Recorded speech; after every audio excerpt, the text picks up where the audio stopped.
मध्य प्रदेश के सिवनी जिले की केवलारी तहसील में एक बड़ा घोटाला सामने आया। दरअसल यहां एक शख्स को सांप काटने जैसी घटना का हवाला देकर गलत तरीके से मृत घोषित कर दिया गया, जिससे राज्य सरकार से मिलने वाले 4 लाख रुपए का मुआवजा फर्जी तरीके से लिया जा सके। क्या है पूरा मामला, एक रिपोर्ट। इस शख्स को देखकर आप कभी अंदाजा भी नहीं लगा सकते कि इसे सांप के डसने से आधिकारिक तौर पर मृत घोषित कर दिया गया है।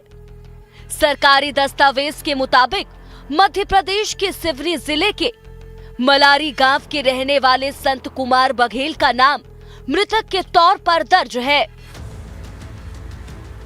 यही नहीं, इनके नाम पर कई लाख रुपए का सरकारी मुआवजा पहले ही दिया जा चुका है। जी, जानकारी मैं तो आए थे कि केवलारी में ऐसा भ्रष्टाचार हुआ करके, और अभी आप लोग जो आए हैं तब मेरे को जानकारी ये लगी कि भाई कि आपको मृत घोषित करके और आपके नाम से पैसा निकाल लिए गए हैं, जबकि मेरे साथ ऐसा कुछ है नहीं।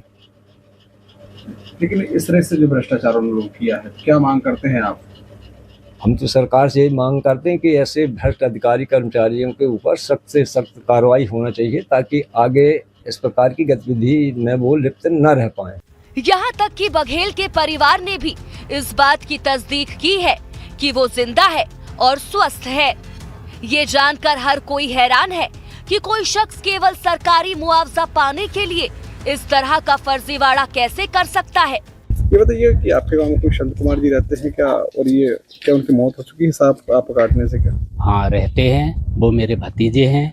उनके सर काटने से कोई मौत नहीं हुई, वो जिंदा हैं और 75 साल की उम्र के हो चुके हैं। लेकिन दस्तावेजों में ये बताया गया है कि उनकी मौत हो गई है क्या?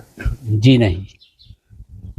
नहीं हुई है। सिवनी जिले की केवलारी तहसील में एक बड़ा घोटाला सामने आया है, जिसमें लोगों को सांप काटने जैसी घटनाओं का हवाला देकर गलत तरीके से मृत घोषित कर दिया गया, ताकि राज्य सरकार से मिलने वाले 4 लाख रुपए का मुआवजा फर्जी तरीके से लिया जा सके। जांच करने पे पाया गया, जो प्राकृतिक आपदा के संबंध में देयक होते हैं, जैसे किसी व्यक्ति को सर्पदंश से मृत्यु होने पे 4 लाख रुपए मिलते हैं, प्राकृतिक आपदा होने पे तरह तरह के उनको राशियों का भुगतान किया जाता है।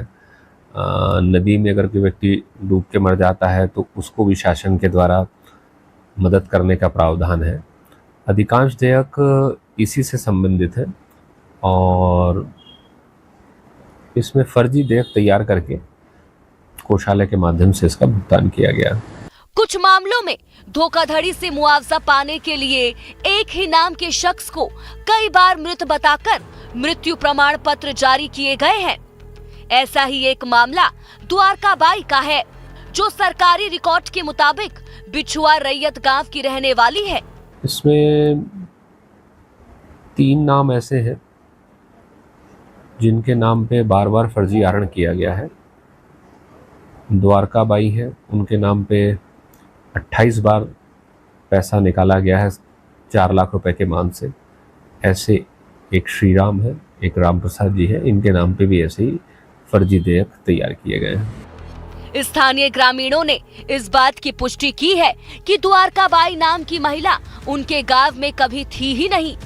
नहीं, इस गांव में इस नाम की महिला है ही नहीं। न सर्प ने ऐसे काटे की कोई जानकारी नहीं है उस महिला को, और उस महिला यहाँ रहती भी नहीं है ही नहीं, तो कहाँ से पता चलेगा? कितने साल की उम्र है आपके, जब क्योंकि कभी पहले भी अगर इस तरह की घटना कोई आई हो तो?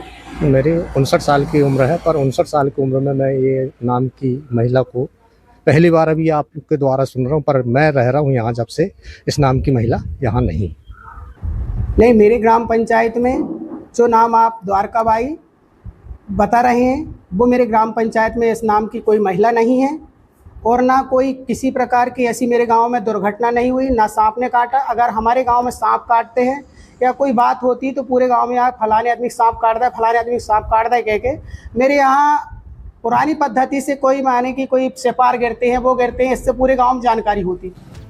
इसी तरह जामुन पानी गांव के रहने वाले लोगों को एक और मृतक शख्स श्री राम के बारे में कोई जानकारी नहीं है, जिनके नाम पर सांप के काटने से हुई कथित मौत के बाद 4 लाख रुपए का मुआवजा हासिल किया गया था और उन्हें जामुन पानी गांव का निवासी बताया गया था।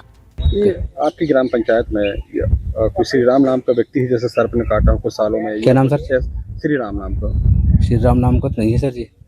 बाकी एक व्यक्ति को सर्प काटने से उसको पैसा मिला, दिलीप चंदेल, पिता मुन्ना लाल चंदेल। लेकिन जो श्री राम है उसे कई बार सर्प ने काटा हो? नहीं, कोई श्री राम नहीं जान पानी पंचायत पे, कोई नहीं है। नहीं। सुकतारा गांव के एक अन्य मामले में विष्णु प्रसाद नाम के आदमी को सरकारी रिकॉर्ड में सांप के डसने से मृत घोषित कर दिया गया और मुआवजा एक दावेदार को दे दिया गया, जबकि सुकतारा गांव के लोगों का कहना है कि इस नाम का कोई शख्स उनके गांव में रहता ही नहीं था। विष्णु कुमार जी हैं, उनकी सर्प काटने से मौत बताई गई है। आपके ग्राम पंचायत में इस नाम का कोई व्यक्ति है क्या? कुछ या फिर कुछ सालों में सर्प ने काटा हो? नहीं, विष्णु प्रसाद के नाम से ऐसा कोई व्यक्ति हमारे पंचायत में नहीं है, और जो सर्पदंश की मौत से उसकी मृत्यु हुई हो ऐसी कोई जानकारी ग्राम पंचायत में नहीं। क्या लगता है आपको, ये बड़ा फर्जीवाड़ा है क्या? बड़ा फर्जीवाड़ा है, और हमारे जो केवलारी विकासखंड की तहसील में आज से नहीं, विगत 2-4 साल से अपन देख रहे हैं, सुन रहे हैं मीडिया के माध्यम से, फर्जीवाड़ा का तो अंबार लगा हुआ है।